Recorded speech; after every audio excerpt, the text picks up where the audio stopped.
Imagine it's just after 3 a.m. on a warm August morning in the English countryside.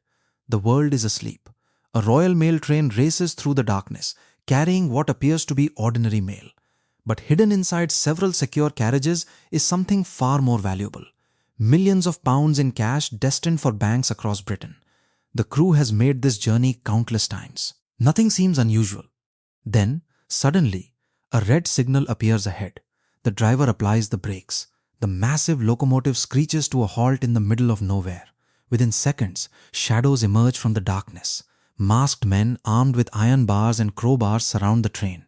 Their movements are calm, disciplined, and frighteningly organized. This isn't a random robbery. It's the result of months of planning. In less than an hour, these criminals will disappear with what was then the largest cash robbery in British history. An audacious crime that shocks an entire nation, humiliates Scotland Yard, and turns ordinary criminals into international legends. Some will spend decades on the run. One will become the world's most famous fugitive. Others will lose everything. This is the incredible true story of the Great Train Robbery of 1963. A crime so daring that even more than 60 years later, it continues to fascinate the world. To understand why this robbery became legendary, we first need to travel back to Britain in the early 1960s. The country was changing rapidly. The hardships of World War II were fading into memory, and Britain was experiencing economic growth. New homes were being built, factories were producing goods at record levels, and consumer spending was rising. Yet one thing remained largely unchanged. Cash ruled the economy. There were no online payments, no mobile banking, no instant money transfers. Every day, millions of pounds in banknotes and coins had to be physically transported between cities. And one of the safest ways to move that money was by train. Every night, specially designated Royal Mail trains crossed the country carrying letters, parcels, and enormous quantities of cash. To most people, these trains looked completely ordinary, but experienced criminals knew better. Hidden inside were sealed containers filled with money collected from banks throughout Scotland and northern England. Their final destination was London. The value of these shipments often reached millions of pounds. Security was considered strong for its time. The locations of cash shipments were kept secret. Railway workers followed strict routines. Police believed no criminal organization would ever risk attacking a moving train. That assumption would prove to be one of the greatest mistakes in British policing. The criminals behind this robbery were not reckless thieves. They were professionals. Most had years of experience committing burglaries, robberies, and organized crimes across Britain. Unlike street criminals, they believed success depended on planning rather than violence. Every member had a specific role.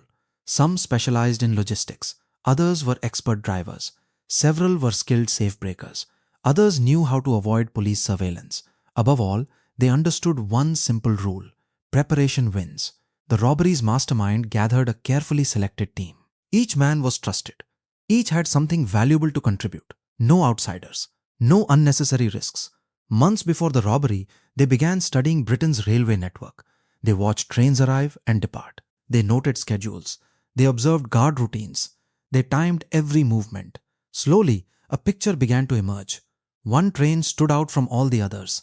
The Glasgow to London Royal Mail train. Every night, it carried huge quantities of cash. Even better, its schedule was almost perfectly predictable.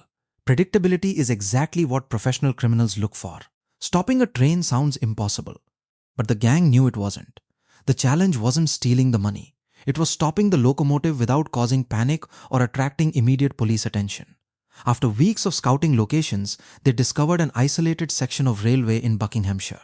There were few nearby houses, very little traffic, and almost no chance that anyone would witness the crime. It was the ideal location. Now they needed a way to force the train to stop naturally. The solution was brilliantly simple. Instead of attacking the train directly, they would manipulate the railway signal system. If the driver saw a red signal, he would stop automatically. No suspicion, no chase, no emergency, just another routine halt. It was a plan that relied on precision rather than force, and that made it incredibly dangerous. The gang rented a remote farmhouse called Leatherslade Farm. This isolated property became their secret headquarters. Inside, they held planning meetings, studied maps, practiced loading heavy sacks, assigned responsibilities. Every minute of the robbery was carefully rehearsed. They even calculated how long it would take to move hundreds of money bags from the train into waiting trucks. Nothing was left to chance. Vehicles were stolen and repainted. license plates were replaced, escape routes were memorized, safe houses were prepared, communication methods were agreed upon. Unlike many criminals who rely on luck, this gang relied on discipline. If everything went according to plan, the robbery would take less than an hour. Then they would disappear forever. At least, that was the plan. As the night of August 8th, 1963 approached, every detail was finally in place. The fake railway signal had been prepared. The trucks were waiting. The gang was ready. All that remained was for one train carrying millions of pounds to enter the darkness. None of the railway workers on board knew they were about to become part of one of the most famous crimes in modern history. It was just after 3 a.m. on Thursday, August 8th, 1963. The countryside of Buckinghamshire lay in complete darkness. The only sounds breaking the silence were the distant chirping of insects and the rhythmic rumble of a speeding train cutting through the night. That train was the Royal Mail Travelling Post Office, travelling from Glasgow to London. To anyone watching from a distance, it looked like an ordinary mail train. But inside one of its specially secured coaches were 128 sealed canvas bags filled with banknotes collected from banks throughout Scotland.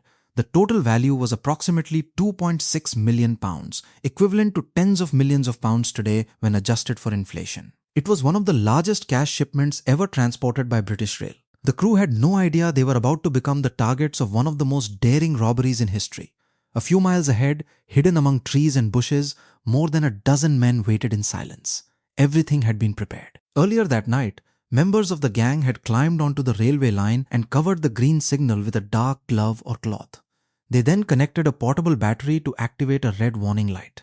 To the train driver, the signal looked completely legitimate. As the locomotive approached, driver Jack Mills immediately followed railway procedure. He reduced speed, then brought the train to a complete stop, exactly as the robbers had predicted. For a few seconds, nothing happened.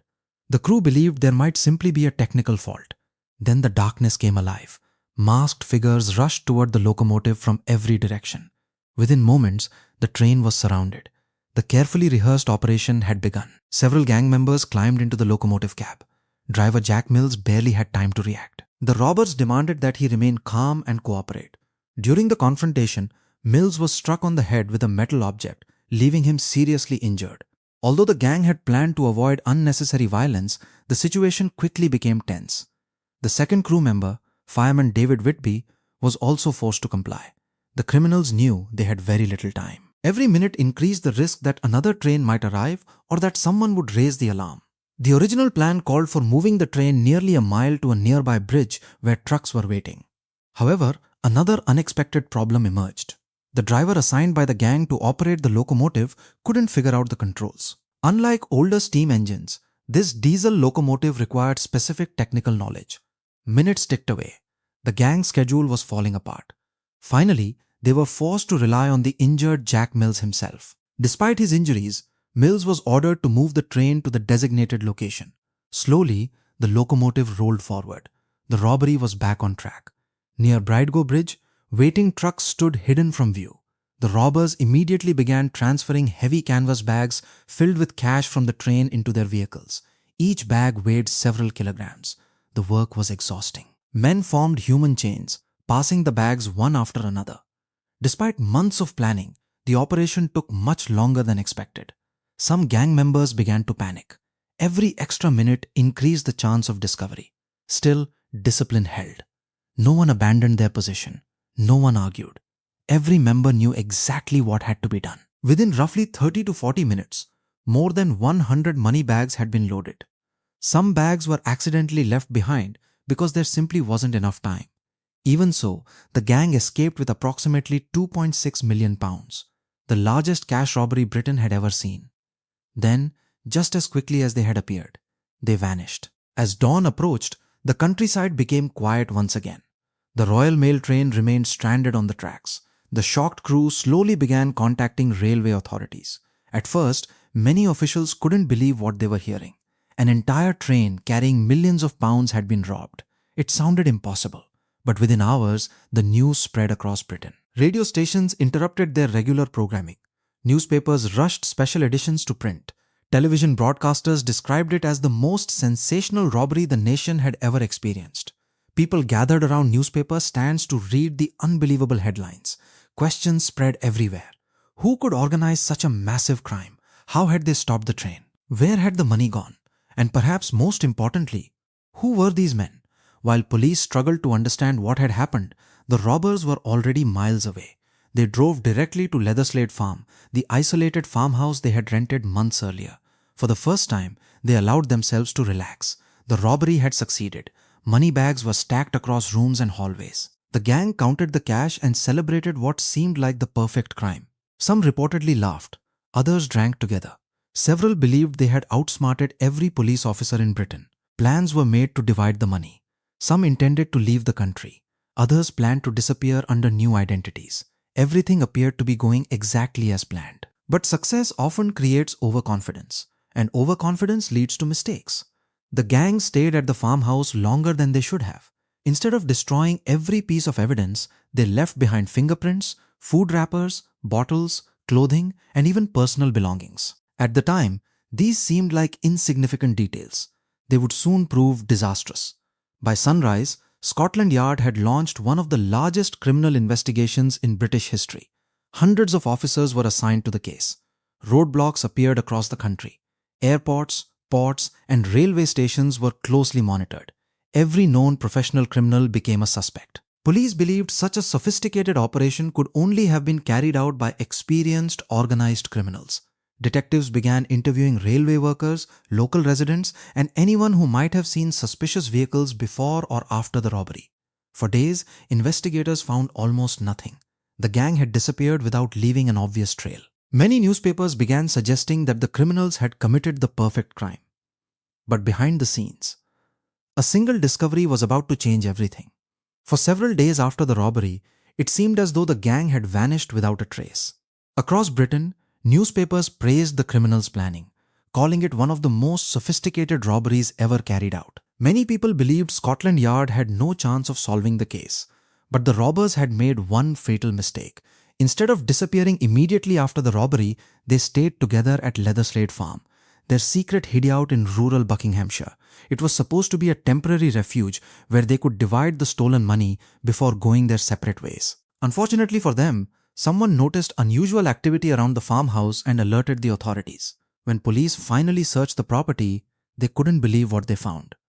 The gang had left behind a treasure trove of evidence. Beds were still made. Food remained on the tables. Empty bottles lay scattered across the rooms. Maps of railway lines covered the walls. And most importantly, fingerprints were everywhere. At the time, fingerprint analysis had become one of the most reliable tools available to detectives. Every glass, every bottle, every plate, every door handle had the potential to reveal a suspect. The gang had planned every stage of the robbery with military precision, but they had failed to clean the farmhouse before leaving. That single mistake would eventually destroy the entire operation. Once fingerprints were collected, Scotland Yard assembled one of the biggest investigative teams in British history. Hundreds of detectives worked around the clock. Every fingerprint recovered from the farmhouse was compared with police records. Investigators also interviewed railway employees, local residents, mechanics, and known associates of organized crime groups. The scale of the investigation was enormous. Police checked stolen vehicles, examined telephone records, tracked financial transactions, followed anonymous tips from across the country. Every new clue brought detectives one step closer to the gang. The media followed every development. Newspapers published photographs of suspects. Radio stations reported fresh updates every day. Britain had become obsessed with the case. People debated it in pubs, at train stations, inside factories, and around dinner tables. Everyone wanted to know the same thing: who had stolen Britain's fortune? The breakthrough came faster than many expected. One by one, suspects began appearing on police radar. Several fingerprints matched known criminals already listed in Scotland Yard's records. Once investigators identified a few gang members, the rest became easier to trace. Police launched coordinated raids across England. Homes were searched, vehicles were seized, cash was recovered. Some suspects surrendered peacefully. Others tried to flee. Several disappeared completely. Within weeks, authorities had arrested many of the gang's key members. The so-called perfect crime was beginning to fall apart. But one problem remained. Much of the stolen money had already disappeared. Large amounts had been hidden, spent, or moved through criminal networks. Despite recovering some of the cash, a significant portion was never found. To this day, historians believe that millions of pounds from the robbery were never recovered. The arrests led to one of the most closely watched criminal trials in British history, courtrooms filled with journalists from around the world. Every day, newspapers devoted entire front pages to the proceedings. The defendants faced charges of robbery, conspiracy, and assault. Prosecutors presented an enormous amount of evidence: fingerprints, witness testimony, recovered cash, maps, vehicles, equipment found at Leatherslade Farm. The defense argued that much of the evidence was circumstantial, but the jury remained unconvinced. After weeks of testimony, guilty verdicts were returned. The sentences shocked Britain. Some gang members received prison terms of up to 30 years, an exceptionally severe punishment at the time. The judge wanted to send a clear message: organized crime on this scale would not be tolerated. The lengthy sentences sparked public debate. Some believed they were justified. Others argued they were far too harsh. Regardless of opinion, one thing was certain: Britain would never forget the Great Train Robbery. Although many robbers were imprisoned, the mystery surrounding the stolen money only deepened. Police recovered only part of the £2.6 million. The rest simply disappeared. Rumors spread everywhere.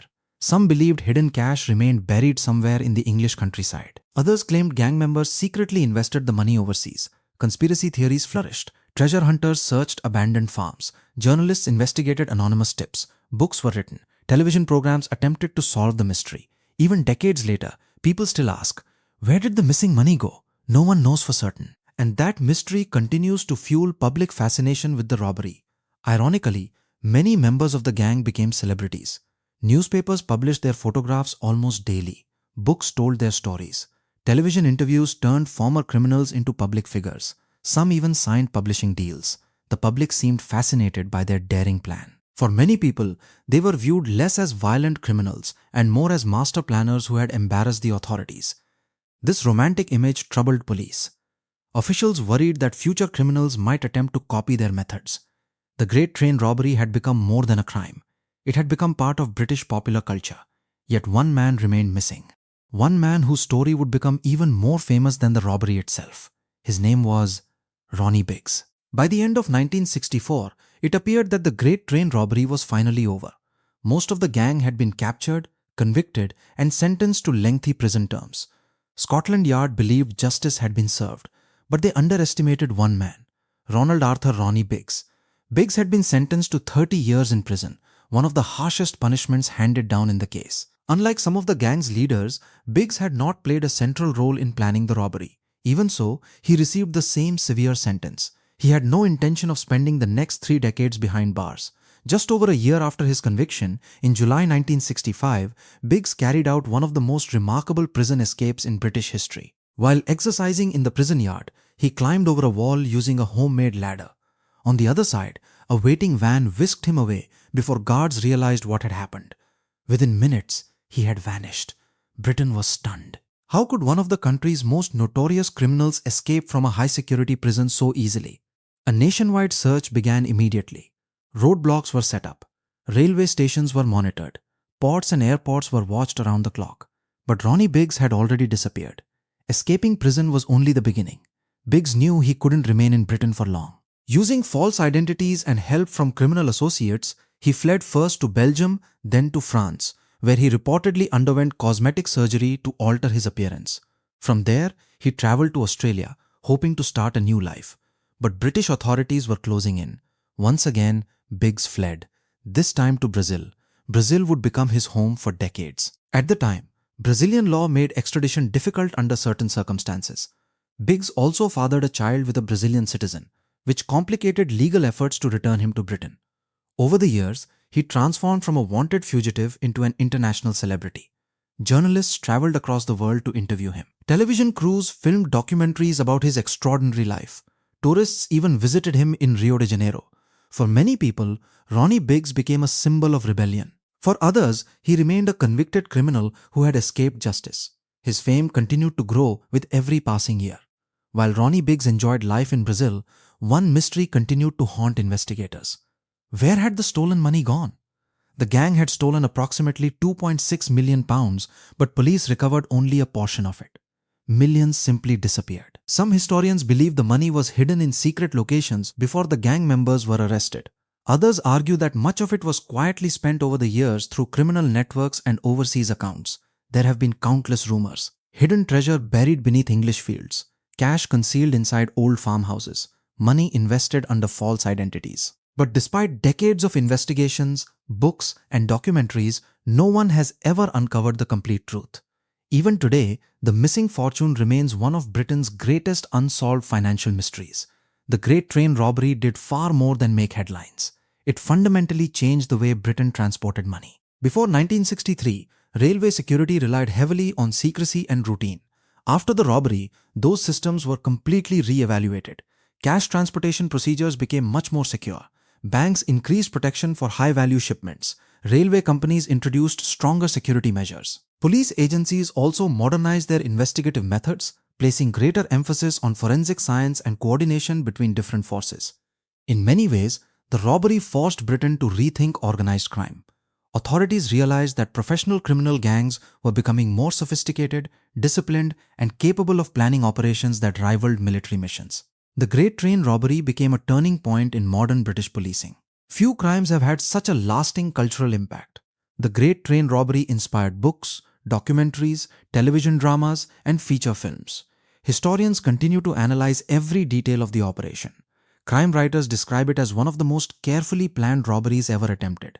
Some people admire the gang's organization and precision. Others point out the violence inflicted on train driver Jack Mills, whose injuries affected him for the rest of his life. The robbery reminds us that behind every sensational headline are real victims whose lives can be permanently changed. What makes this story so fascinating isn't just the money. It's the combination of meticulous planning, human error, dramatic escapes, and enduring mystery. The gang came incredibly close to committing the perfect crime, but perfection proved impossible. A few fingerprints, a forgotten bottle, an abandoned farmhouse. Those small mistakes unraveled a masterpiece of criminal planning. More than 60 years have passed since that quiet August morning when a Royal Mail train stopped beneath a false red signal in the English countryside. In less than an hour, Britain lost millions of pounds. Police launched one of the largest investigations in the nation's history. Criminals became celebrities. A fugitive became an international icon. And one of history's greatest robberies entered legend. The Great Train Robbery wasn't simply about stolen money. It was about ambition, planning, risk, human error, and the belief that even the most carefully designed plan can be undone by the smallest mistake. Today, it remains one of the greatest true crime stories ever told. A story that continues to inspire documentaries, books, films, and endless debate.